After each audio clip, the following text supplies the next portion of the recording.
वसई विरार महानगरपालिकेतील भ्रष्टाचाराच्या प्रकरणात अंमलबजावणी संचालनालयाने मोठी कारवाई करत माजी आयुक्त अनिल कुमार पवार यांची तब्बल 169 कोटींची बेहिशेबी संपत्ती उघड केली आहे।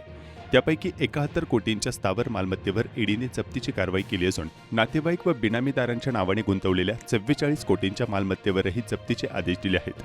मीरा भाईंदर पोलिसांकडून दाखल झालेल्या अनेक एफआयआरच्या आधारे ईडीने मनी लॉन्ड्रिंग प्रतिबंधक कायदा PMLA 2002 अंतर्गत तपास सुरू केला। हा तपास वसई विरार महानगरपालिकेच्या हद्दीत झालेल्या बेकायदेशीर बांधकामाशी संबंधित आहे।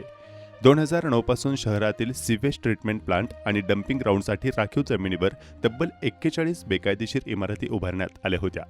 8 जुलै 2024 रोजी मुंबई उच्च न्यायालयाने या सर्व इमारतींना पाडण्याचे आदेश दिले। सर्वोच्च न्यायालयात अर्ज दाखल झाला, मात्र तो फेटाळण्यात आला। अखेरीस 20 फेब्रुवारी 2025 रोजी पालिकेने या सर्व इमारती जमीनदोस्त केल्या।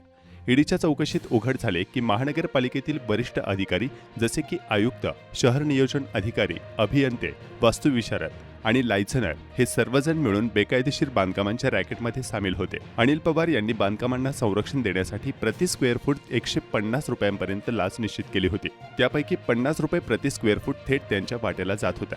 शहर नियोजन विभागात मंजुरीसाठी अर्बन झोनमध्ये 20 ते 25 रुपये आणि ग्रीन झोनमध्ये 62 रुपये प्रति स्क्वेअर फूट असा दर आकारला जात होता।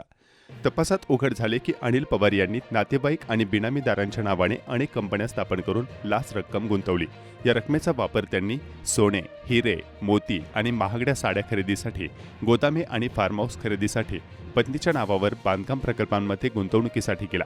या बेकायदेशीर कमाईतून खरेदी केलेल्या 44 कोटी रुपयांच्या मालमत्तेवर जप्तीची कारवाई करण्यात आली आहे।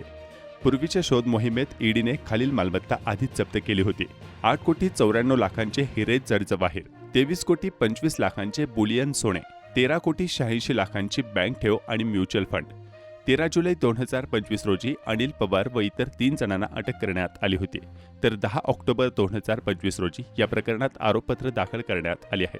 ईडीचा तपास अद्याप सुरू असून अधिक बिनामी व्यवहार आणि गुंतवणुकींचा मागोवा घेण्याचं काम सुरू आहे। ही कारवाई वसई विरारमधील नगररचना आणि बांधकामातील भ्रष्टाचारावर मोठा आघात मानला जात आहे।